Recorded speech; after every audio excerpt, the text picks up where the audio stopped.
इस कार्यक्रम के आज के पुण्यार्जक परिवार हैं श्री विनोद जैन, सुधा जैन, गौरव जैन, पूजा जैन, प्रभव जैन, पूर्वी जैन, J46 शास्त्री नगर मेरठ।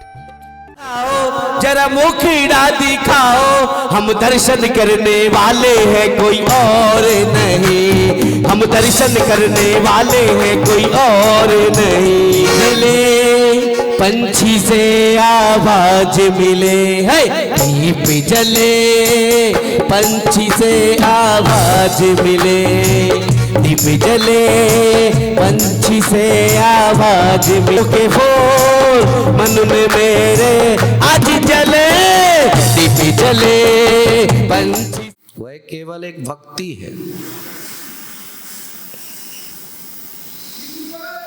और एक भक्ति होती है अंदर से और एक भक्ति होती है बाहर से। बाहर से जो भक्ति होती है वह ड्यूटी है और अंदर से जो भक्ति होती है वह अंदर की भावना का पुरस्कार है। इसीलिए आचार्यों ने कहा भक्ते सुंदर रूपम। जो व्यक्ति भगवान की भक्ति करता है उसे सुंदर रूप की प्राप्ति होती है। तो दुनिया में सबसे सुंदर रूप किसका है? कामदेव का। कुछ ज्ञान रखते नहीं हो। किसका रूप है सबसे सुंदर? कामदेव। मकर ध्वज तुल्य रूपा।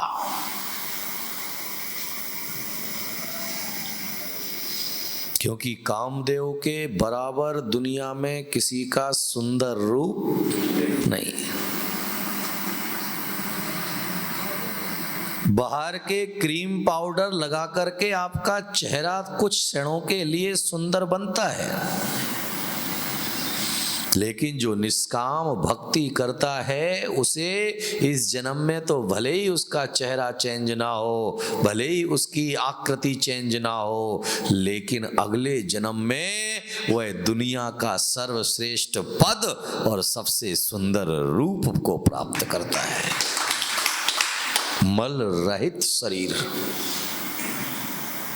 कौन सा शरीर? मल रहित। क्योंकि जब तक शरीर से मल बह रहा है तब तक वह शरीर बदसूरत है, और जिस दिन तुम्हारा शरीर जो है मल से रहित हुआ, तो मल से रहित होने पर जो है तुम्हारा शरीर जो है सुगंध युक्त हो जाता है। इसीलिए तीर्थंकर का शरीर कैसा है? मल रहित। तीर्थंकर के माता पिता का शरीर कैसा है? मल रहित। कामदेव का शरीर कैसा है? मल रहित।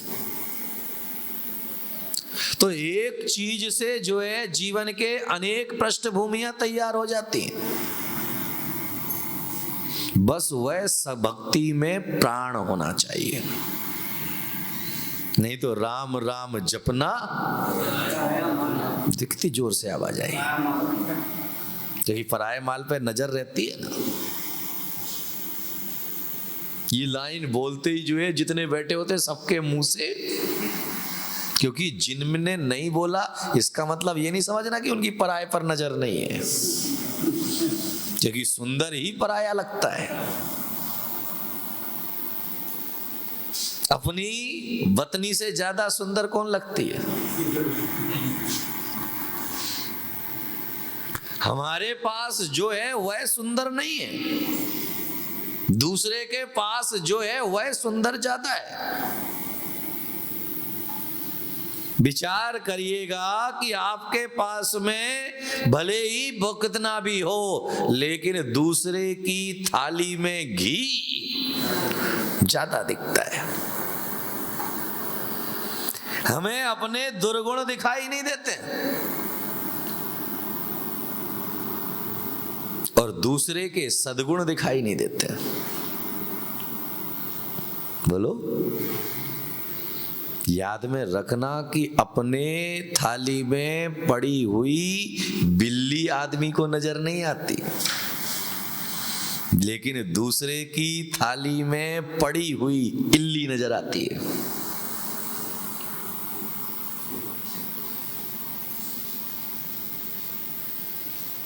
इसीलिए जीवन को अगर हमें आगे बढ़ाना है तो सबसे पहले ये प्रयास और पुरुषार्थ करें कि मुझे अपने जीवन में देखना क्या है, और जो देखोगे वही जीवन में आएगा। मैंने कल कहा था ना, आम का बाग मिला,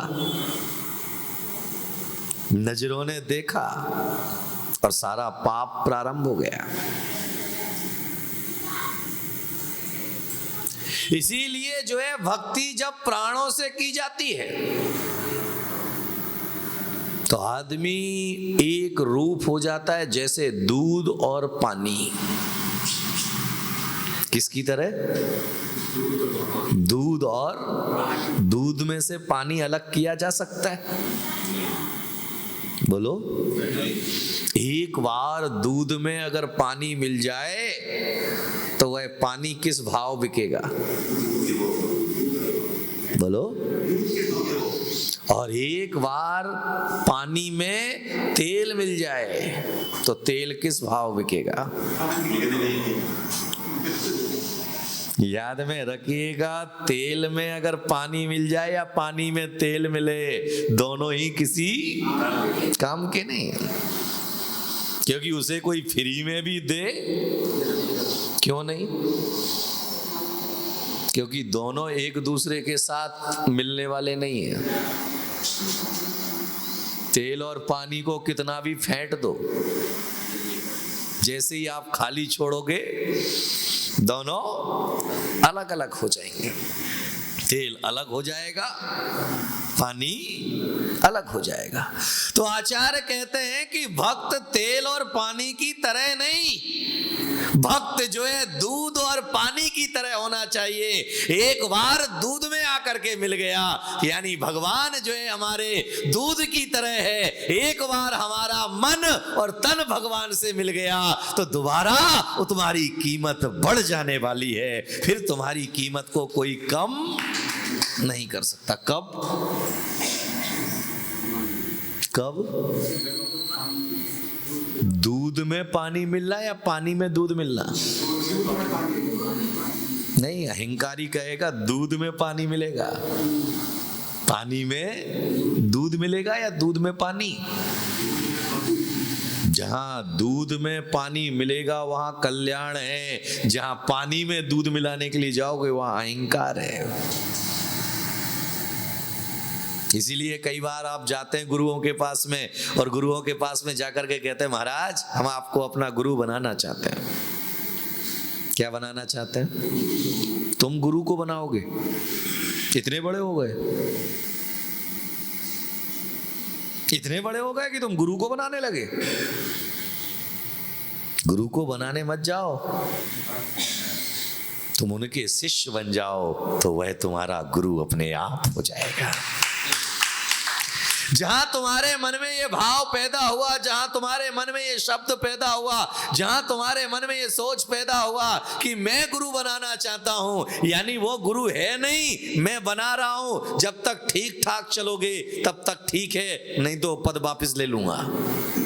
कोई महामंत्री का पद है, कोई एमएलए का पद है, कोई प्रधानमंत्री का पद है, जो तुम चाहोगे तो हटा दोगे।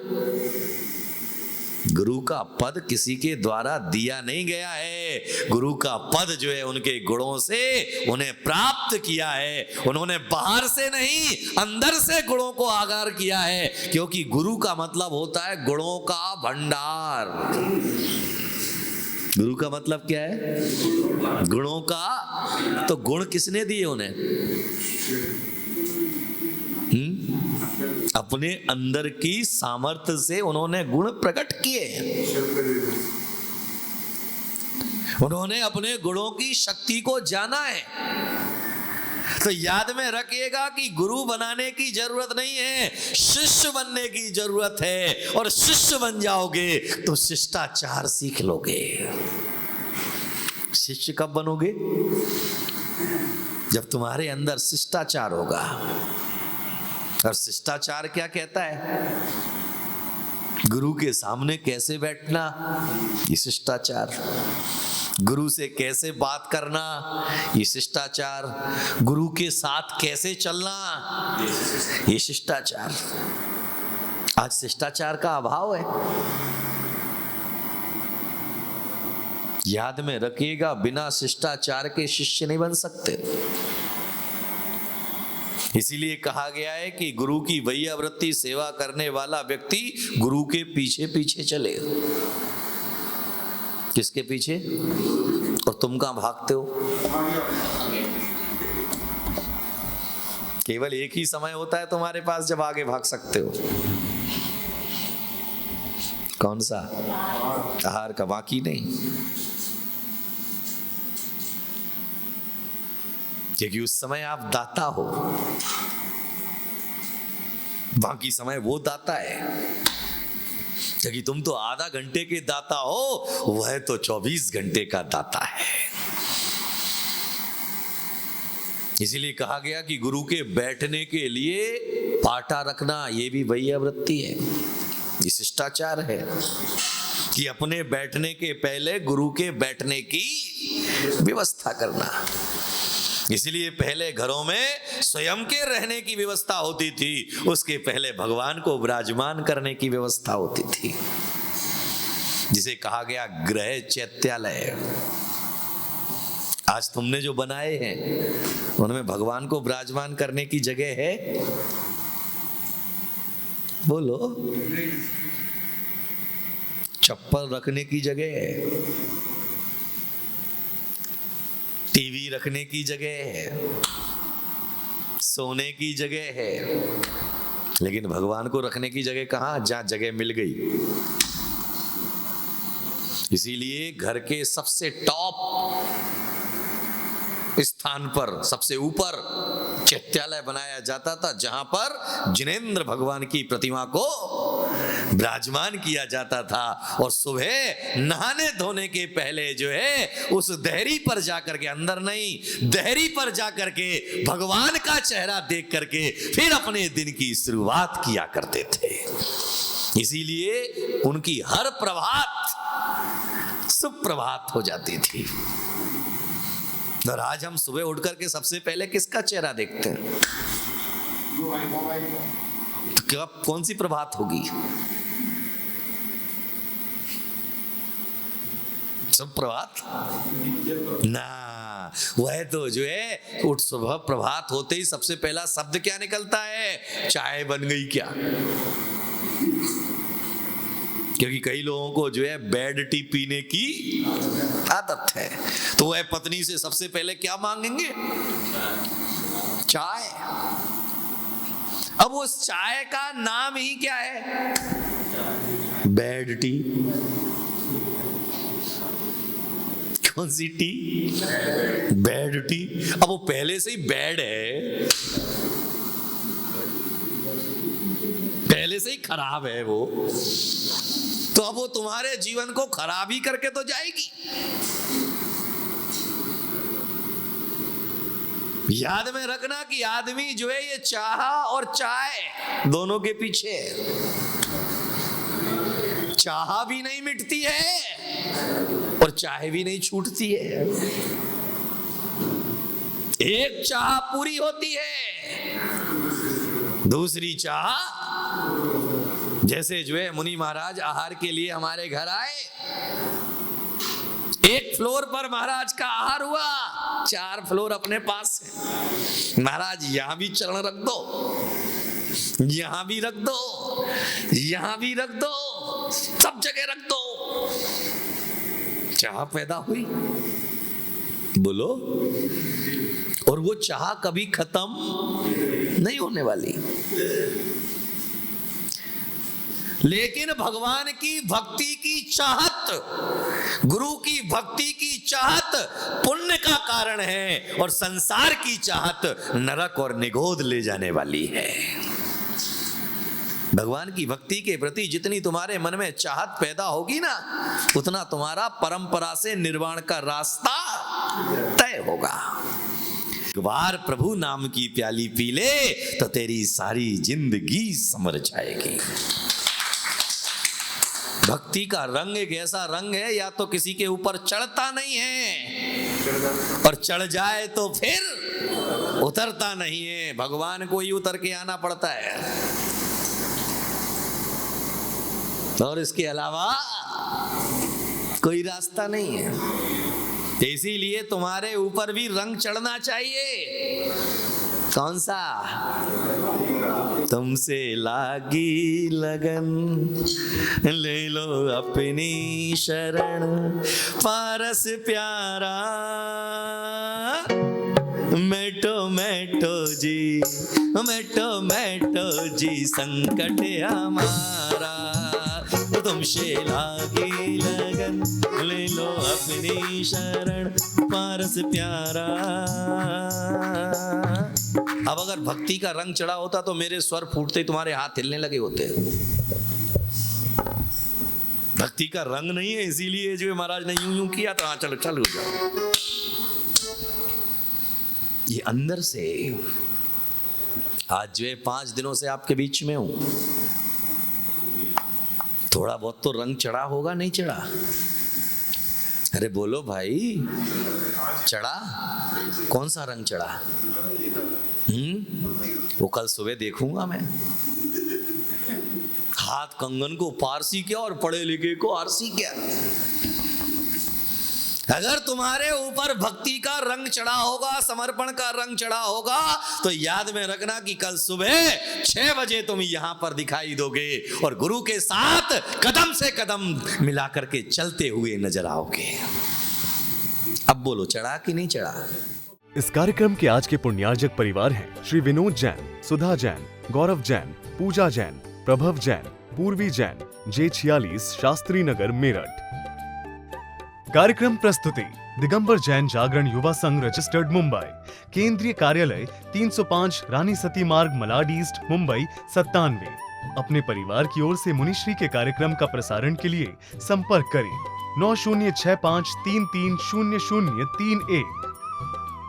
बैंक विवरण दिगंबर जैन जागरण युवा संघ, सेंट्रल बैंक ऑफ इंडिया, खाता संख्या 3424988837, IFSC CBIN 0280454।